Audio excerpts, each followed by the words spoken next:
3 of the LIRR strike. After hours of negotiations, union leaders and the MTA unable to reach a deal on a new contract overnight.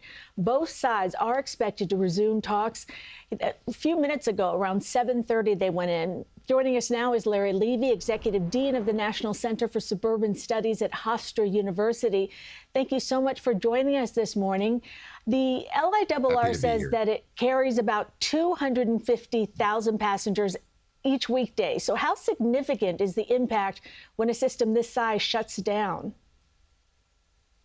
Well, there's tremendous impact both on the regional economy and on families and individual workers and the businesses where they work.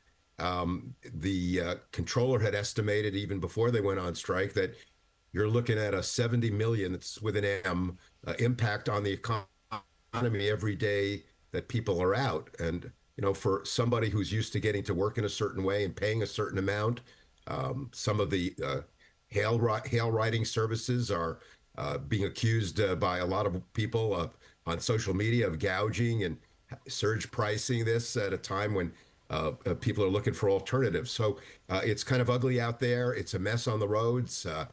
Commutes that would normally take 45 minutes by car, not even by train, are now taking 2.5 hours. So the strike is not only impacting people who normally commute, but people who get somewhere else by car.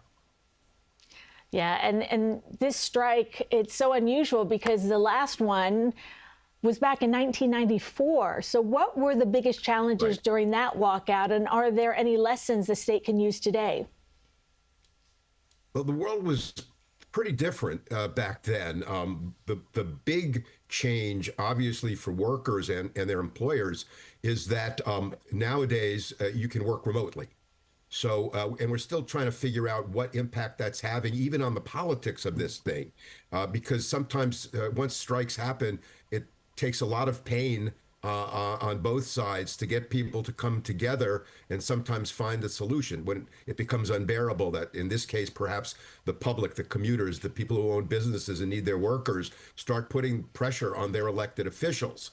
And the same thing on the union side, when suddenly, you know, the money stops flowing for day-to-day grocery items. So we're not far enough into this to measure just how much pain, how much motivation there is politically or economically. But the good news, as you indicated earlier, is that they're talking again.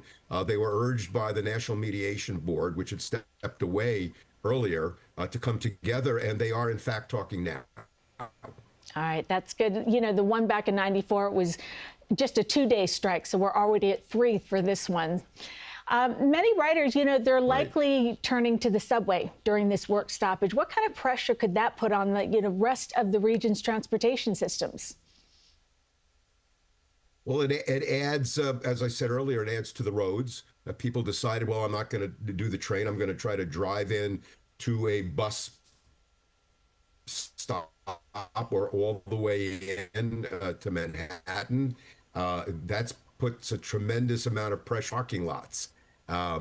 It does give a chance for the subway to show people who don't take it, who have certain misconceptions about how safe it is, how convenient it is, that they give it a try and maybe they say, hey, this isn't such a bad way to go in. I mean, the irony here is that most planners would agree that taking the train, getting people out of their cars, would be better for everybody in a lot of ways. And the fact that we don't have that many means that this strike is not having as big an impact as you almost wish it would have if more people were taking it.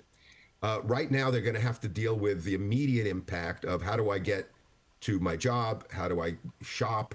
How do I get to my kid's school? It's graduation time when people are trying to get to places they don't normally go. It's a big enough mess this time of year without a strike. Now it's even worse, but we'll see how it shakes out. We'll see what kind of pressure the public and other elected officials put on the two parties. But if it goes on much longer than 2 days, it's going to really be a problem economically, personally, in ways that we've never experienced because we've never had a strike that went beyond 2 days in anywhere recent history. All right, Larry Levy, thank you so much for talking with us this morning. Larry is the Executive Dean of the National Center for Suburban Studies at Hofstra University. And we were going to have continuing coverage throughout the entirety of this strike. You can look for updates on air and online at cbsnewyork.com.